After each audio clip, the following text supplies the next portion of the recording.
সৌদিতে বাংলাদেশি প্রবাসীর ক্ষুধার জ্বালায় মৃত্যুবরণ করছে। আসলে এই নিয়ে নিউজ না করলেই না, যে সৌদির লোকেরা এত খাবার দাবার নষ্ট করে, মানে সারা বিশ্বের মনে হয় কোথাও এত খাবার দাবার নষ্ট করে না যতগুলো সৌদিরা খাবার দাবার নষ্ট করে।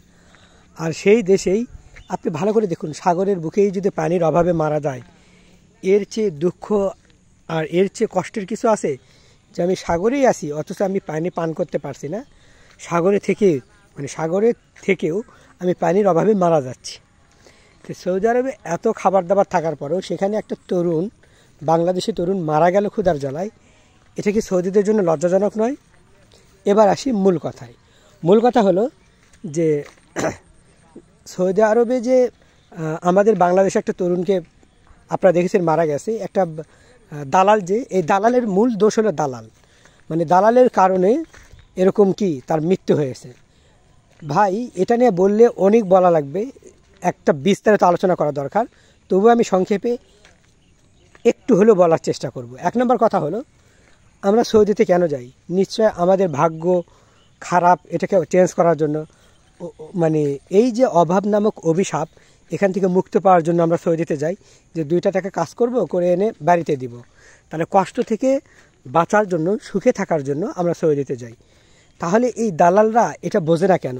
আমরা কত বিশ্বাস করে দালালদের টাকা দিই, কেন দিই জানেন? যে এই অভাব নামক অভিশাপ থেকে আমরা মুক্তি পাবো বলে।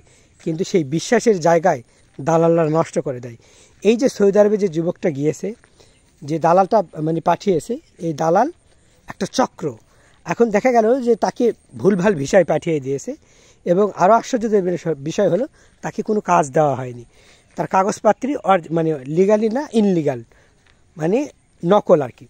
তো যখন সে সৌদি আরবে গেছে, যাওয়ার পর এখন দেখা গেছে যে কাগজপাতি আপনাকে দেখে যে তার কোনো কাজ দেয়নি, কোনো কাজ নাই। অন্যান্য জায়গায় যখন এই ছেলের তরুণটি যখন কাজের খোঁজের জন্য অনেক জায়গায় মানে খোঁজাখুঁজি করে, কিন্তু কাগজ যেহেতু অরিজিনাল না, নকল, এই জন্য কেউ আর কাজে নেয় না, যে এর কাগজ ঠিক নাই, যে কোনো মুহূর্তে পুলিশে ঝামেলা পড়তে পারি, এই জন্যে সৌদি আরবে কেউ তাকে কাজেও নিচ্ছে না, এবং কোনো সাথী ভাই তাকে কাজেও মানে কাজেও জয়েন করাতে পারছে না। কাগজ দেখে বলছে এটা নকল, এটাতে তো এই দেশে থাকা যাবে না।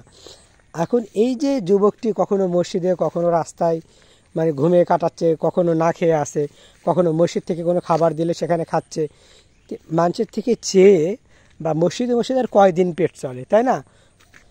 এই যে সে মানে ক্ষুধার যন্ত্রণায় কাতরাতে একটা সময় দেখা যায় সে মৃত্যুমুখে পতিত হয়, মারা যায়।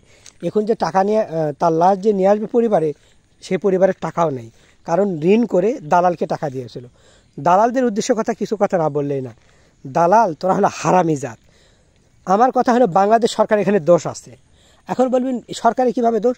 আমার কথা, সরকারিভাবে আমরা বিদেশ যাব এমন নিয়ম প্রতিটা জেলায় কেন করা হয় না? প্রতিটা ইউনিয়ন, প্রতিটা থানা, ইউনিয়ন পরিষদে এগুলো কেন করা হয় না? সরকারিভাবে করলে তো তাহলে আমরা দালালকে টাকা দিই না। ভাই, আমি যদি জানি যে আমি যে জিনিসটা কিনছি এটা অরিজিনাল, তাহলে কি আমি যদি জানি এটা অরিজিনাল নাও হতে পারে, 2 নম্বর হতে পারে, জানা সত্ত্বেও আমি 2 নম্বর জিনিস কিনবো? এই যে মানুষ এত টাকা দিয়ে 2 নম্বর জিনিস কিনবে, এটা কি 1-2 টাকা? বিদেশে যাইতে অনেক টাকা লাগে। একটা সৌদি আরবে বলেন, মালয়েশিয়া বলেন, যে দেশগুলোতে এত টাকা লাগার কথা না, দেখা যায় এক একজনের থেকে 5 লক্ষ টাকা, কারো থেকে 4 লক্ষ টাকা, কারো থেকে 6 লক্ষ পর্যন্ত টাকা দালালরা নিয়ে থাকে। এটা সরকারিভাবে যদি নিয়ে যাওয়া হয় তাহলে কত টাকা কম খরচে হবে? আমার কথা হলো, সরকারিভাবে আপনারা আরেকটু খরচ বাড়িয়ে দিন, দিয়ে এই মানুষদেরকে অভিশাপ থেকে মুক্ত করে দিন। আপনারা এই যে মারা গেল একটা তরুণ, এখানে আপনার দোষ আছে, এই দেশে যারা সরকার প্রধান তাদের দোষ আছে, এই দায় এরা এড়াতে পারে না। আমার মনে হচ্ছে যে এদের এই যে মানুষ মারা গেল, এরা দেখুক ক্ষুধার যন্ত্রণা কেমন, এদেরকেও খাবার বন্ধ করে দেওয়া হোক। এই সরকার প্রধান যারা, এটা কিন্তু আজ না, পৃথিবীর শুরু থেকেই দেখছি যে যারা মানে সাধারণ জনগণ, তাদের জন্য কেউ কাজ করে না, ওই বক্তব্য পর্যন্ত রাখে। আমার কথা হলো, তোরা বাংলাদেশে কাজ দিতে পারছিস না, বাংলাদেশের জনগণ আজকে না খেয়ে অভিশাপে, মানে বলতে গেলে অনেক ছেলেই অনেক কিছু করার পরও যখন দেখা যায় কাজ পায় না, তখন কিন্তু এটা একটা অভিশাপক নিয়ে বেঁচে আসে। এখন এই যে বেকারত্বের হার বেশি, বেকারত্ব দূর করার জন্য, অভিশাপ দূর করার জন্য তোদের কাজ হলে বিদেশি লোক পাঠানো, যে কারণ বিদেশে গেলে 2টা টাকা কেউ পাবে, এটা যেন সঠিক হয়, এবং কোন কোম্পানি যাচ্ছে, কোথায় যাচ্ছে, এগুলো যেন সরকারের মাধ্যমে কি হয়, এই কাগজপত্রগুলো দেখা হয় এবং সেখানেই পাঠানো হয়, এবং কোনো ভাই যদি বিপদে পড়ে সাথে সাথে স্টেট তার একটা ব্যবস্থা নেওয়া। এই যে এতগুলা কতগুলা আজকে না দালালরা একের পর এক মানুষকে জিম্মি করে, শুধু এখানেই শেষ না, অনেক দালাল আছে যে বিদেশে পাঠানোর পরেও সেখানে জিম্মি করে মাফিয়াদের সাথে তাদের লিঙ্ক থাকে। মাফিয়ার দেখা গেছে তাকে মেরে ফেলতেছে, কাউকে হত্যা করতেছে, কাউকে বাড়িতে ফোন দিয়ে টাকা নিচ্ছে 20 লক্ষ টাকা, কারো থেকে 15 লক্ষ টাকা, যার কাছ থেকে যেরকম পাচ্ছে টাকা নিচ্ছে, নেওয়ার পরে মেরেও ফেলে দেয়, চাইলে পাঠাতেও পারে। আপনি কি মনে করেন একটা মাফিয়া কি জানে না কে বৈধ কে অবৈধ? এই দালালরা এর সাথে ইনভলভ আছে, এবং আমাদের দেশে সরকারও ইনভলভ আছে। এখন বলবেন সরকার কীভাবে ইনভলভ? সরকার যদি ইনভলভ না থাকবে তাহলে এই যে পাতিরি দালাল, যে দালালগুলো লিগ্যাল না আনলিগ্যাল, তাহলে তাদের ব্যাপারে কোনো ব্যবস্থা কেন নেয়নি? আমার মনে হয় যারা এই দালালি একবারে বন্ধ। কোনো দালাল এই দেশ থেকে বিদেশে কোনো লোক পাঠাতে পারবে না সরকারের লোকজন ছাড়া। আর সরকারের লোকজনের কথা আমি বুঝতে বলি, এই পাসপোর্ট অফিসার সরকারের লোকজন যে ঝামেলাগুলো করে যা বলার মতো না। আমার কথা হলো এদেরকে চেঞ্জ করা, এদের চাকরি বাতিল করা, নতুনভাবে নিয়োগ দেওয়া, এবং এমনভাবে নিয়মগুলো তৈরি করা যাতে করে যদি সেই নিয়মের কেউ বহির্ভূত কাজ করে সাথে সাথে অ্যাকশন নিতে কোনো দেরি না।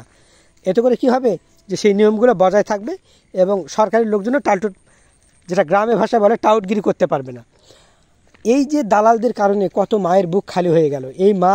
এই বাবা যে একে ঋণ করে বিদেশে পাঠালো, এদের কি হবে? একটা সন্তান সেও হারিয়ে গেল পৃথিবী থেকে।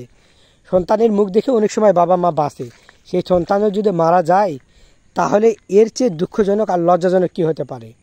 আমার কথা হলো দালালদের মন বলতে কিচ্ছু নেই। দালালদের কেন খুন করবেন, হত্যা করবেন? খুন হত্যা নাই বলি, ক্রসফায়ার, সরাসরি ক্রসফায়ার। এটা কেন করবেন? কারণ এদের তো মন থাকে না, আর মন না থাকলে তাকে মারলে কি হবে বলেন? এদের মন আছে, এদের আত্মা আছে। আমার আত্মা আছে, মন নাই। আমার মনে হয় যে দেহের মধ্যে পাথরকেও দুটো বাড়ি দিলে মনে হয় পাথর থেকেও পানি বের হবে, কিন্তু দালালদেরকে যতই পিটান ভাই পানি বের হবে না। দালাল তো দালালি, বুঝতে পারছেন? এদের মনে কোনো দয়া নাই, ময়া নাই। এই কি মনে করছেন একজনকে নিয়ে যা বিক্রি করে, হাজার হাজার জনকে বিক্রি করে নিয়ে যায়। মানে এর মনে কোনো দয়া মায়া থাকে না, এর মনে শুধু টাকা। মানুষকে এই জানি যে যারা বিদেশে যাচ্ছে তাদের টাকা পয়সা নেই, তারা অভাবী, তারা গরিব, অভিশাপ থেকে মুক্ত পাওয়ার জন্য বিদেশে যাচ্ছে। আর ঠিক সেই মুহূর্তে দালালরা মিষ্টি মিষ্টি কথা দিয়ে আরও বিপদে ফেলছে। মানুষ যখন কষ্টে থাকে তখন তার পাশে এসে দাঁড়াতে হয়, কিন্তু দালালরা তো পাশে দাঁড়ানোর কথা দূরের কথা, মানুষ যখন কষ্টে থাকে তখন আরও কষ্ট দেওয়ার জন্য, তাকে আরও মেরে ফেলার জন্য, এবং বিশেষ করে তাকে জিম্মি করে টাকা আদায় করার জন্য দালালরা আরও এগিয়ে। এই জন্য বলছি বাংলাদেশের সরকার এখানে ইনভলভ আছে। আমার মনে হয় যে সরকার এই ব্যাপারে ইনভলভ যদি না থাকে, যুক্ত যদি না থাকে, তাহলে কেমন করে এত নিউজ আসার পরেও যে প্রতিনিয়ত দালালরা কিভাবে মানুষকে হত্যা করে, খুন করে, হ্যারাসমেন্ট করে, টাকা লুটপাট করে নেয়, এটা কিন্তু সবাই জানে। একের পর এক এই মামলা কিন্তু অনেকগুলো আছে। অথচ বলেন তো আজ পর্যন্ত সরকার কি এর ব্যবস্থা নিছে? আপনি বলবেন বিগত সরকার, ভাই বিগত নেয়নি বলে কি আপনি নিতে পারবেন না? মানে বিগত করেনি বলে আমার কি করা যাবে না? এটা কোথাও লেখা আছে? আপনারা কথায় কথায় বলেন যে ওরা করেনি, তো ওরা করেনি কি আপনার করা যাবে না? কেউ যদি ভুল কাজ করে থাকে তো আপনি সেটা শুধরে দেন, সঠিক কাজ করুন। কিন্তু দেখছি না, বিগত সরকার যা করে গেছে আপনাকেও তাই করতে হবে। মানে আপনি সেই একই গরুর হাল, বুঝতে পারছেন? এটা হলো আমাদের জন্য লজ্জাজনক।